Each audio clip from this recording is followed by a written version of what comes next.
Hi there, this is Nicola from Forever Young Autobiographies and welcome to my channel. This is the place where we learn to write life stories for family and friends so that unique memories can live on for future generations. I'd love for you to subscribe to this channel and hopefully like this video. Now, apologies today, I have got a bit of a croaky voice. I'm getting over the flu, but this is a bit of a special birthday edition for you. I've got my birthday in the next few days, and I thought it would be a great opportunity to talk about timelines, how we make a timeline, an online timeline makers. And I've got a bonus for you, which is a printable of outline for a timeline. So let's jump in. Now, it is my birthday, and I've had obviously a few birthdays now, but they all seem to get a bit jumbled up. What did I do on this birthday and that birthday? And it's not just birthdays that can get a bit confusing in hindsight.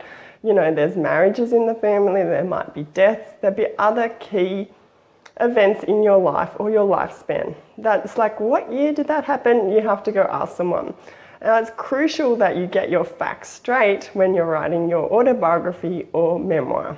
A timeline is a really great way to get your facts straight and to organise your memories and spark new ones. So let's jump right in with what is a timeline.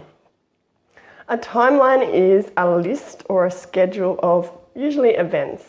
It can be from a minute by minute breakdown all the way through to, say, like ancient history, looking at different ages.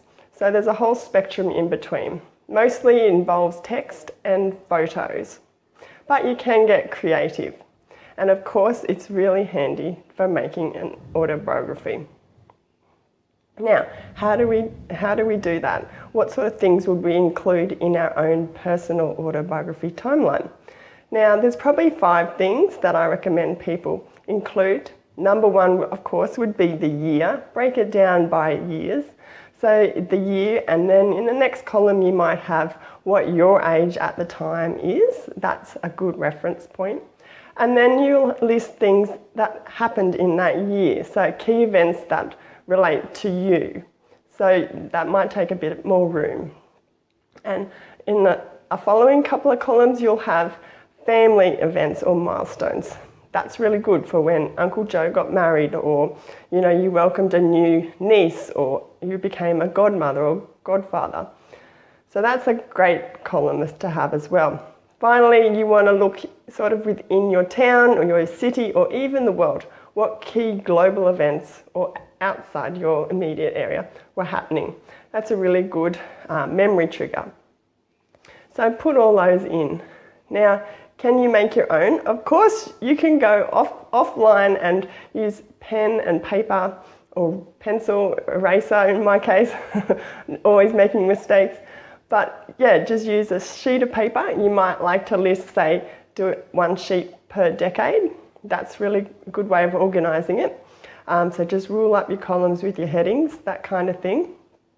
Or you can go on, say, your favourite application, or say Microsoft Word or Excel or any other, Google Drive, whatever you've got to hand. Just put it online that way, just basically transfer it online. I've made up one for you. It's a bit jazzier. You can download that. There'll be a link down below in the description box. So make sure you check it out. It takes you to my website and an article that goes more in depth about this topic, and there's a link inside that article. So make sure you download it. The other way is to go online and look at sort of, I suppose, professional timeline makers.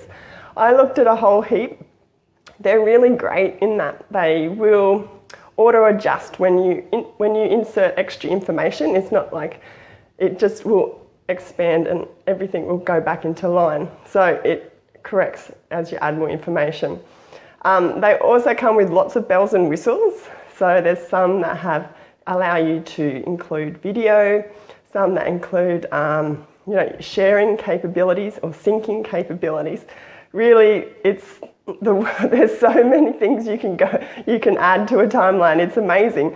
But a word of warning that you could get lost down a rabbit hole looking at these kind of things in these timeline programs, which is really handy if you're a teacher or something like that. But don't lose sight of your key focus or your main aim here, which is to write your autobiography. So by all means, check out these online timeline makers. They're great, but don't get too distracted. So that would be my word of warning. Now, I looked at a heap, probably my top 4, ranging from simplicity to being more complicated or more bells and whistles. I'll just read those out. The first one was called Free Timeline. The second one was Time Toast. Then we had JS Timeline. And the final one was My Histro Personal Use. Now, I'll put those in my article on my website, so there'll be clickable links to find those, and I've got a little description about each one.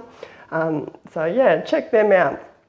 So there's my video for today about timelines, easy and simple ways to make a timeline online and offline. And don't forget, there's that free timeline I've made for you. It's a printable PDF, so you can get cracking today and get your memories on paper so you can get writing. So if you'd like to know more about this topic, head to my website, foreveryoungautobiographies.com.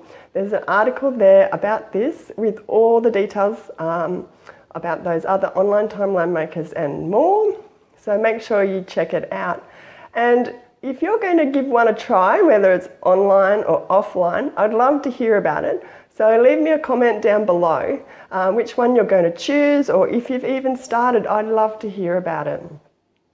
And if you've enjoyed this video, it'd be great if you subscribed and give it a thumbs up. It really helps people find the channel and hopefully write their autobiography. So until next time, thanks for watching and happy writing.